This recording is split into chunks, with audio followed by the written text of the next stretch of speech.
So you work through it, you process it. That's insane. But it kind of makes me think of one other thing that I noted. I'm going to check my phone actually because I was writing down a few notes about Bridget Jones as I went as well.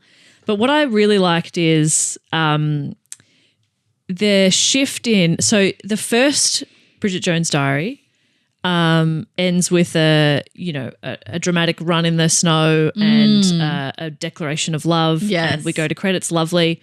The second one, which again was set 6 weeks later, Bridget and Mark are like at lunch with her parents, and they're saying like, oh, so when are you two going to get married? And it's been 6 fucking weeks. So crazy. At 6 weeks, have you even like told your parents you're dating someone? No. No. For me, it's like 3 years later. Yeah. And you're like, oh, by the way, this guy I live with is actually. It's literally my parents. It's so crazy. The view, like the Indian view on, like if I was to do a rom-com from like my parents' perspective, it would just be like either you meet or you don't even potentially have to meet. It could just be like you hear about someone, your parents set you up and it's like it's done, and then that's the start of your new life. Like it's just the dating period not being a thing is just such a funny point of difference for us. That it means that I can't really talk to them about things. Yeah. You're right. That cultural difference is so it's such an important lens if that's the story that you're telling. Yes, totally. So it's funny that but yeah, they probably would be at 6 weeks. They probably would be like, when are you getting married? But but that's not normal for like for these very culture. British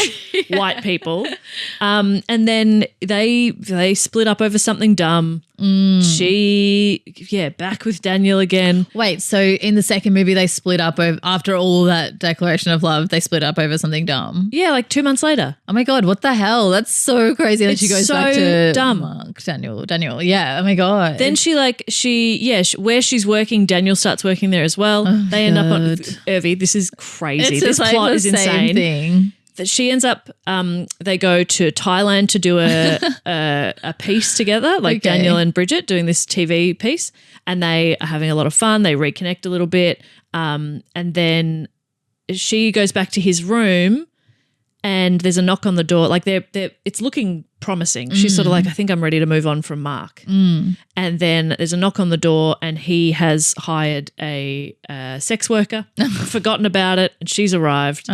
So Bridget's like, you are still a sleaze. I'm going to go. Yeah. She ends up, because her friend Shaz is with her, and Shazza has met this other guy, and he's like given them a bunch of stuff. So it's put it in Bridget's bag. She ends up in a Thai prison because there was cocaine in those things. So she's in a Thai prison for I don't know how long. Mark Darcy arrives. He's a lawyer, of course. Okay. So he turns up, gets her out of prison, but he's all cold to her again. Of course, because she's silly. And she's like, thanks for being here. And he's like, oh, I just happened to be in the area. Like, I was here for something else, and this is like, whatever, I'm helping a friend out. I didn't do any of this for you. And she's like, okay. And then she gets back to Britain and finds out that actually Mark has gone to extreme lengths to do all of that. And then there's a big declaration. She runs to his office. She's wet from the rain, of course. There's another declaration of love. And then he says, like, I actually have a question to ask you. And she says, oh, it's not, as long as it's not, will you marry me? And then he kind of goes all quiet. And she's like, wait, is it? And so he proposes to her, even though they dated for 2 months and then broke up. They are not... They haven't been back together, but he's proposed. Oh my God. Okay. And then start of the third movie, they're not together. Oh, really?